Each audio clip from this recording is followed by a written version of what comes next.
For saving error logs, first we need to create a custom error handling function.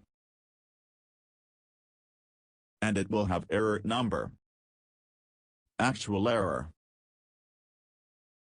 also file name and line number too. Simply echo all these variables to see if they are displaying correctly.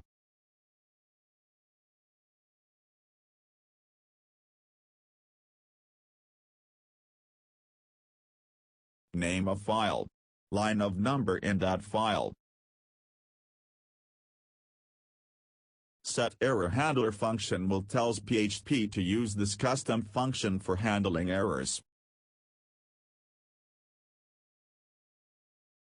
And here we are generating an error, since variable a is not yet created, so it will trigger an error which will be handled by our function.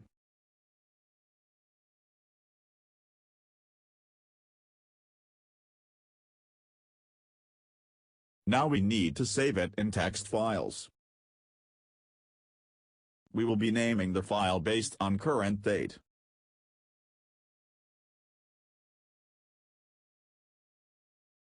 Save all above variables in a separate variable which will be saved as content of file.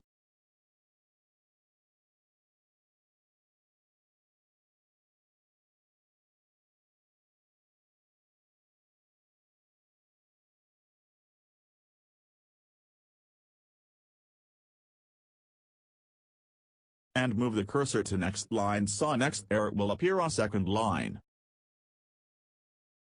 File put contents will save the file. We will be creating a folder named logs where all errors will be saved.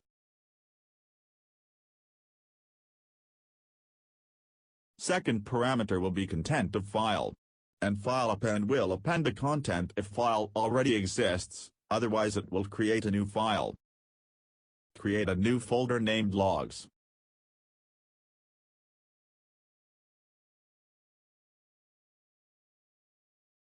If you are using Mac or Linux, you might also need to enable folder write permissions in order to create log files.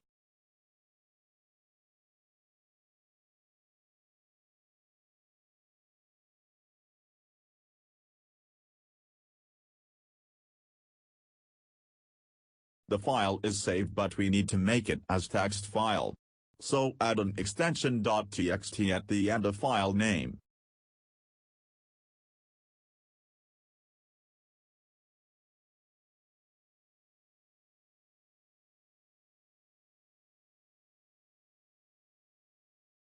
Now if I generate another error, it will not override previous content of file, but it will write at the end of file.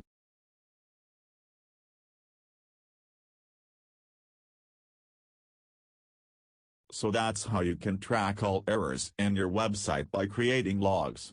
If you face any problem, feel free to ask in the comments section below.